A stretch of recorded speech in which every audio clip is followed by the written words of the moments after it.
Once upon a time, in a forest once known for its laughter and peace, there lived a lion named Rafiki. Rafiki wasn't always cruel. In fact, he used to be a kind and just king, loved by all the animals.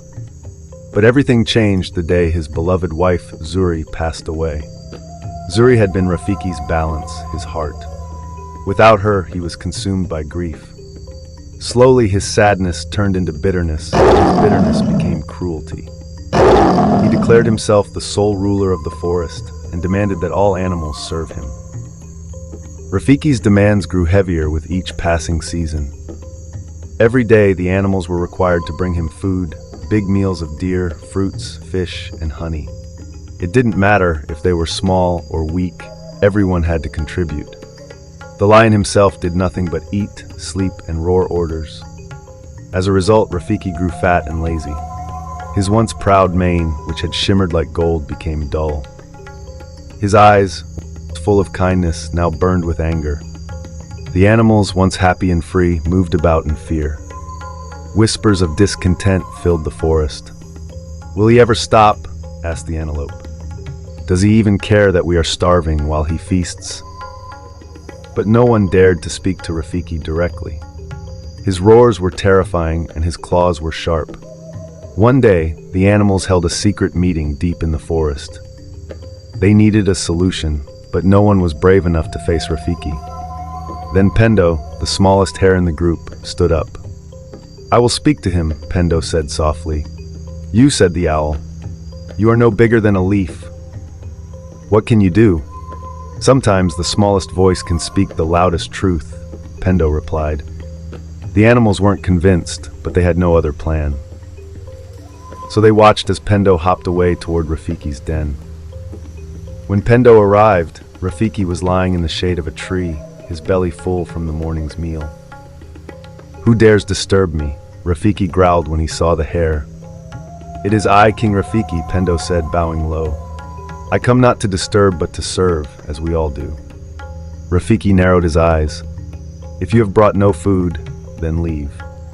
"I bring something more important than food, my king," Pendo said, stepping closer. "I bring a truth you need to hear." Rafiki let out a low growl, but something in Pendo's calm voice stopped him. "Speak then, but be quick." "My king," Pendo began, "do you remember how the forest used to be? How we all lived together in peace? You were a leader we admired, not feared." Rafiki's growl softened, but he said nothing. "We understand that you have suffered a great loss," Pendo continued gently. "When Queen Zuri passed, it broke all of our hearts.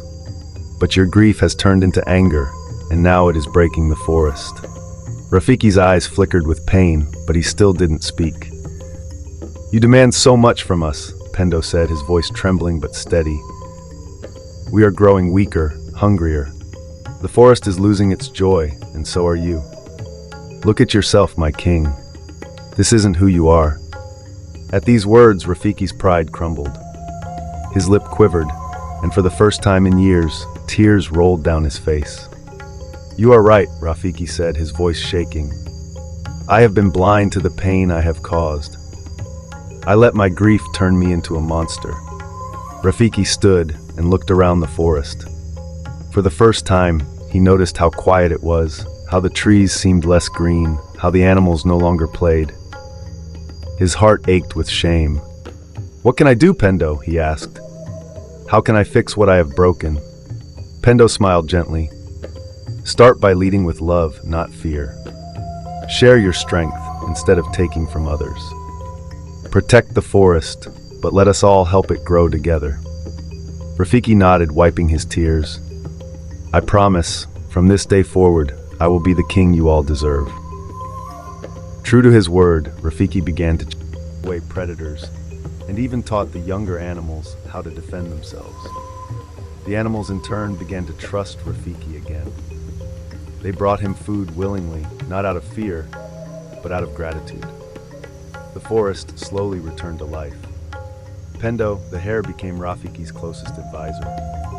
Whenever Rafiki felt the weight of grief or anger creeping back, Pendo reminded him of the promise he had made. The forest started to flourish under Rafiki's new leadership. The animals worked together, laughed together, and lived in harmony once more. Rafiki was no longer just their king. He was their protector and their friend.